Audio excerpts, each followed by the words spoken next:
Hai korang, Assalamualaikum korang.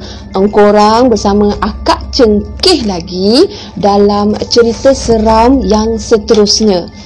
Kali ni Akak nak share satu kisah seram yang Akak terima daripada salah seorang. Dia kata dia suka dengan Akak bercerita. Jadi dia personal Akak dan kita orang dia buat voice note untuk menceritakan satu kisah yang berlaku. Akak tak pasti sebab dia tak cakap sama ada kisah ni berlaku ke atas diri dia sendiri ataupun kawan dia ataupun sesiapa.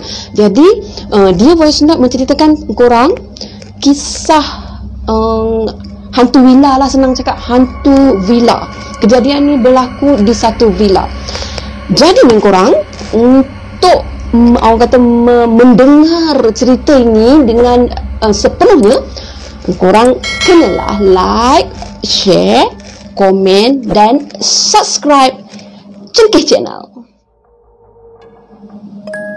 Okey korang, kisahnya bermula di satu villa.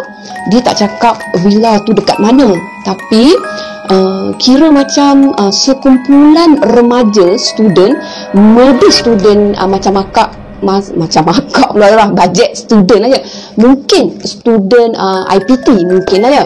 Dia tak ada cakap, tapi dia orang buat satu, orang kata satu, kira macam nak buat satu prank.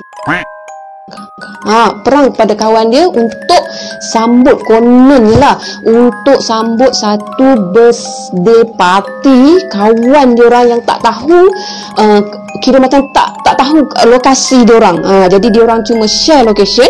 Jadi kira masa prank dia orang ni on the way datang. Jadi dia tak adalah masa tu kan, masa permulaan kejadian tu dia tak ada.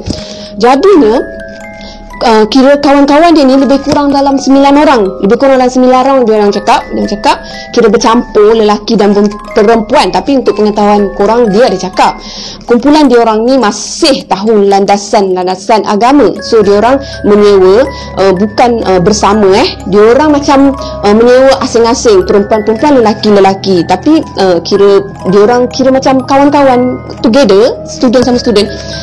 Jadinya diorang ni dah standby tau. Dah standby telur, dah standby tepung, lepas tu dah standby kira macam apa-apa peralatan untuk prankkan kawan dia ni.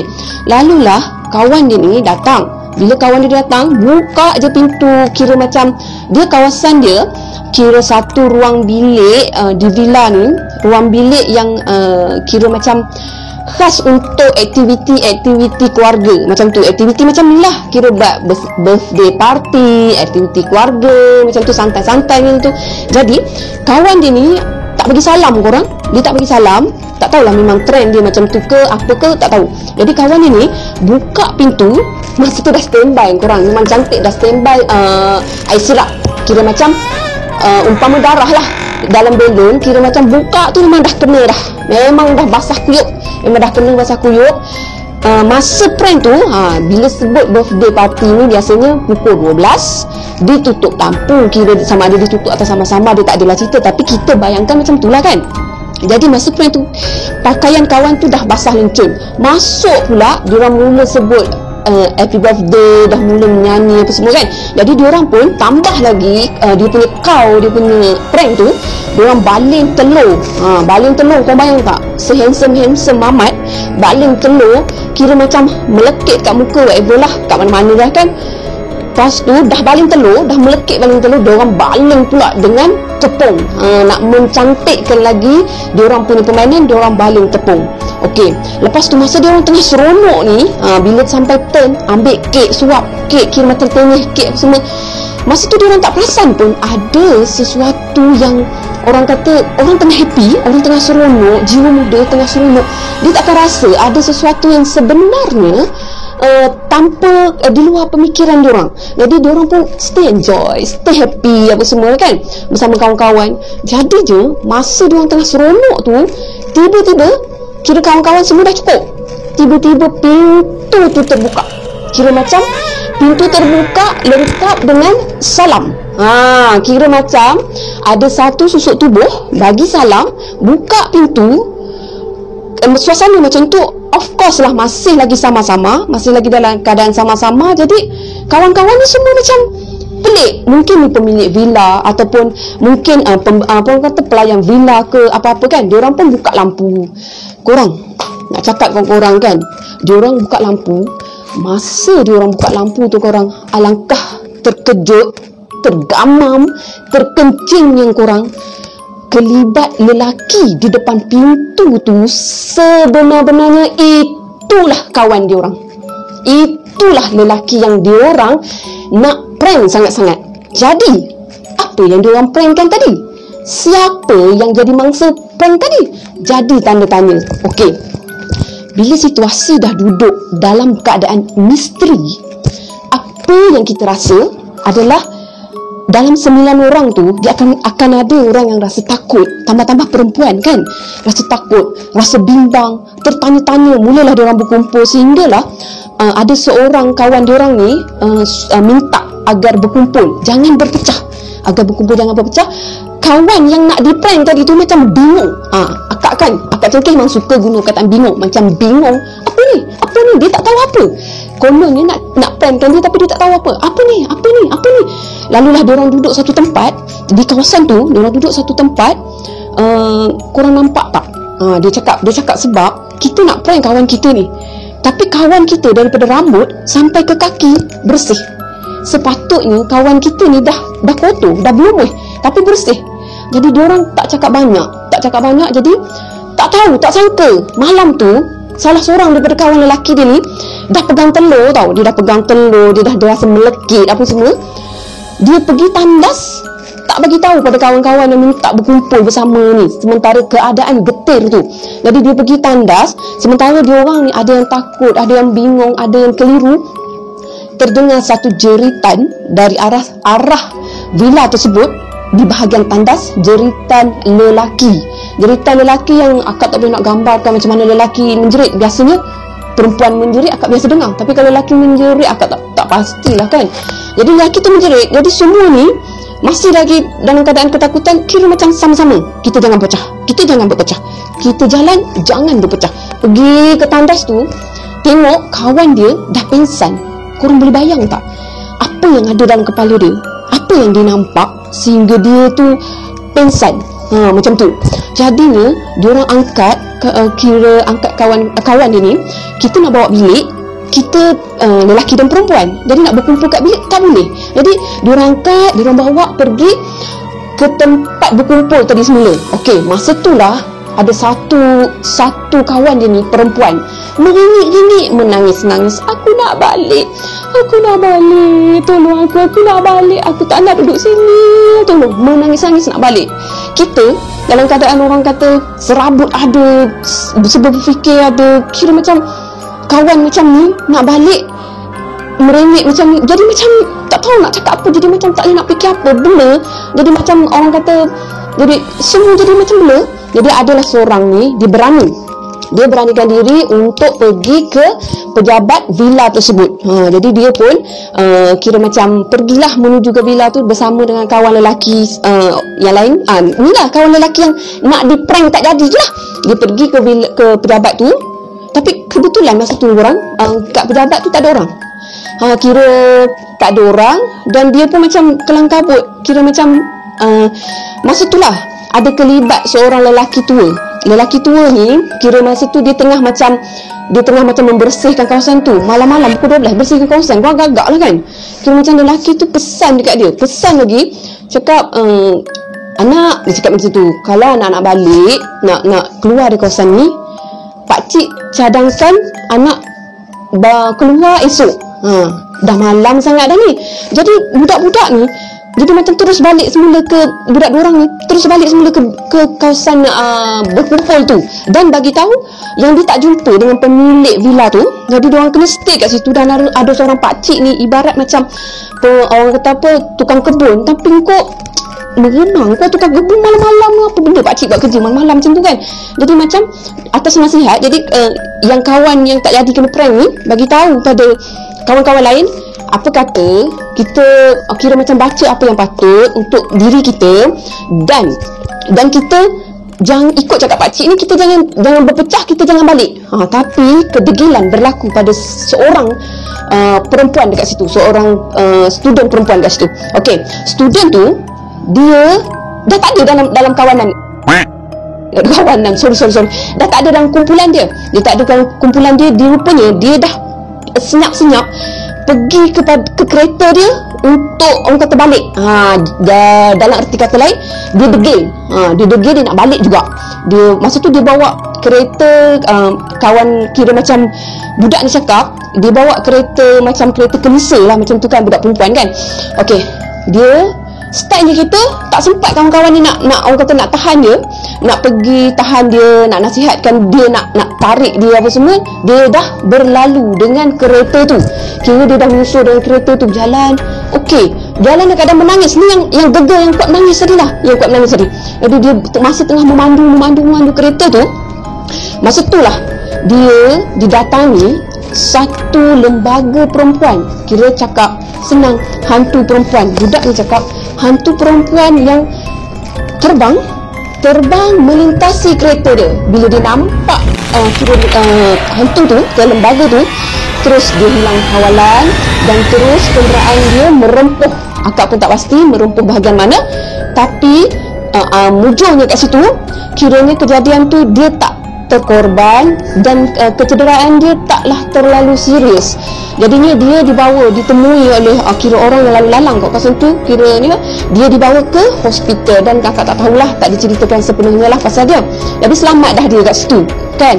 Jadinya yang tinggal dekat dewan, kira macam tempat berkumpul ni, diorang masih lagi orang kata kira dengan nasihat kepada kawan yang orang kata kira kawan ni kira bijak lah, kira orang kata matang, kira macam membaca tak henti-henti, kira selawat, berzikir semua tak henti-henti sehingga ke pagi. Jadinya diorang kira macam nak melalui, tau. Kita kalau kita diserang sesuatu, sebenarnya bila kita nak melalui satu fasa, masa bergerak tu lambat. Cuba kau bayangkan kalau dia tengah seronok sambut birthday kan. Jadi masa tu lah, kejap je dah pagi kan. Tapi sebab dia orang melalui saat yang sangat menakutkan, jadi seminit tu ibarat 1 jam. Korang bayangkanlah, daripada dekat pukul 1 macam tu lah, dia orang nak tunggu sampai pagi tu. Macam-macam perasaan yang ada pada diri dia orang. Ada yang tertidur, kata kawan ni, ada yang tertidur kerana penat, kerana takut, dan ada yang berjaga. Kira macam sampailah ke pagi. Jadinya budak yang orang kata yang di prank ni pergi ke pejabat esok paginya lah kan. Dia pergi semula ke pejabat yang dia pergi semalam. Dan masa tu turun seorang wanita yang agak berumur. Jadinya dia orang kira macam dia ni matang orangnya. Jadi dia bertanya dengan elok. Dia kata sebenarnya villa ni kira macam kira ada ramai penghuni ke? Macam tu lah. Sebab masa kejadian tu dia tak rasakan macam bilik-bilik villa ni ada lampu-lampu banyak, tau. Dia rasakan macam dia orang je yang menyewa dekat villa tu masa tu.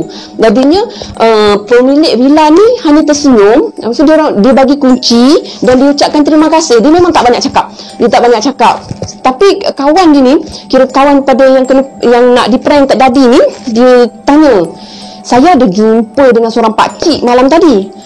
Pakcik tu kira macam pembantu kat sini ke? Tukang kebun kat sini ke? Ditanya kan. Kira macam perempuan tu, kira macam stay tak jawab. Dia cuma senyum. Dia kata terima kasih kerana sudi menyewa pada villa tu. Jadinya diorang ni rasa macam pelik. Ada yang belakang yang cakap, masa tu lah dia cakap, aku rasa perempuan ni psycho lah kot kan. Jadinya masa diorang macam nak balik, kira diorang nak balik, diorang cuba untuk berhenti di satu tempat. Kira jumpa orang kampung kat situ. Maknanya kebetulan lah kan nak sarapan pagi. Kira diorang dah memang tak mandi, nak sarapan pagi, stay, diorang berkumpul di satu tempat, satu warung ni, diorang makan. Jadi ada pakcik kat warung ni lah, dia tegur, dia tanya, anak-anak ni dari mana? Dia tanya. Jadi diorang cakap lah dari villa sekian. Ui, beraninya anak ni pergi menyewa kat villa tu. Jadinya pakcik ni membuka cerita. Kisahnya korang, kisah dia sedih sebenarnya. Villa ni dulu dimiliki seorang wanita, ibu tunggal. Ibu tunggal ni memiliki seorang anak, lebih kurang anggaran dalam usia 23 tahun 24 tahun, kira macam anak gadis. Lepas tu dia ada anak perempuan yang lebih kurang 7-8 tahun macam tu, dah agak besar juga, adik kepada perempuan anak gadis tadi. Jadi satu hari pemilik villa ni dia ada kerja luar dan yang memerlukan dia keluar daripada villa tersebut. Jadi masa tu dia dah orang kata amanahkan anak-anak dia ni di bawah pemerhatian kira orang kampung, minta tolong orang kampung, minta tolong dengan seorang pakcik ni, dia memang jaga villa tu sekian lama. Jadi dia minta tolong. Jadi satu malam tu ada sekumpulan lelaki, kira lelaki bermotor, minta maaf lah cakap ya, sebab dia pun cakap bermotor kan. Ada sekumpulan lelaki bermotor ni kononnya nak menyewa dekat villa tu. Jadi dia orang elok parking apa semua, nak menyewa. Kira macam yang menerima tempahan sewaan masa tu adalah anak kepada ibu tunggal tu, yang anak gadis tu lah. Jadi anak gadis tu pun tak menyangka kehadiran mereka ni sebenarnya bertukar tragedi. Maknanya masa tu tak tahulah kan, dia cuma cakap kedua adik-beradik ni dibunuh pada malam itu dengan sangat kejam, dan mayat dia ditanam betul-betul dekat kira macam keluar daripada villa tu. Dia tanah tinggi tau, dia tanah tinggi. Jadi keluar daripada villa tu kira macam semak sambun, dekat situlah dia ditanam. Jadinya sejak daripada kejadian tu, kira ibu tunggal ni dia macam, betul lah cakap kawan, dia macam psycho. Dia stay buka villa tu, dia stay terima tetamu, tapi dia macam diri dia, bila kita tanya dia tak macam psycho. Dia memang is real, dan dia sering kali dihadirkan, orang kata apa, roh tak tenang. Sebenarnya istilah roh tak tenang ni sebenarnya kita tak tahu alam roh macam mana kan, terus kita tak berani nak cakap. Jadi cuma ni kita kata alam gaib ni, gangguan ni sebenarnya, jelmaan ni sebenarnya sering kali diterima. Jadi kita anggap tu jelmaan, kira jelmaan perempuan, kira jelmaan dua beradik tu lah. Jadi yang pelik ni kan, akak pun pelik juga kan, kenapa masa yang nak diprank ni sebenarnya lelaki. Tapi mungkinlah yang ada masa tu mungkin budak, kira anak gadis ni takkanlah tak perasan. Okey korang, sebenarnya yang nak diprank tak jadi ni berambut panjang Ikal, kebetulan. Jadi mungkin sebab itulah, akak pun tertanya juga kan, tapi mungkin sebab itulah. Moral daripada kejadian ni korang, budak tu minta akak share. Dia cakap macam ni, dia kata akak pesanlah kepada yang menonton, kalau kita pergi ke tempat yang kita tak tahu pun latar belakang tempat tu, tolonglah jangan orang kata terlampau nak happy sangat sampai terjerit sana terjerit sini. Orang kata biar berpada-pada, sebab kalau kita terlampau happy, mungkin yang menghampiri kita, yang menduga kita adalah perkara-perkara yang macam ni. Jadi syukurnya kejadian masa tu mereka mempunyai teman yang ada kira macam kekuatan agama, maksudnya tahu macam mana nak handle situasi untuk satu malam tu. Kiranya selamatnya alhamdulillah dekat situlah. Jadi kita sebagai orang kata pendengar ataupun akak sendiri bercerita, berbaliklah kepada ayat kursi. Jadi setakat ni saja cerita akak untuk kali ni. Jadinya kalau korang nak lagi dengar cerita lain, korang bolehlah like, share, komen dan subscribe Cengkeh Channel. Assalamualaikum, bye.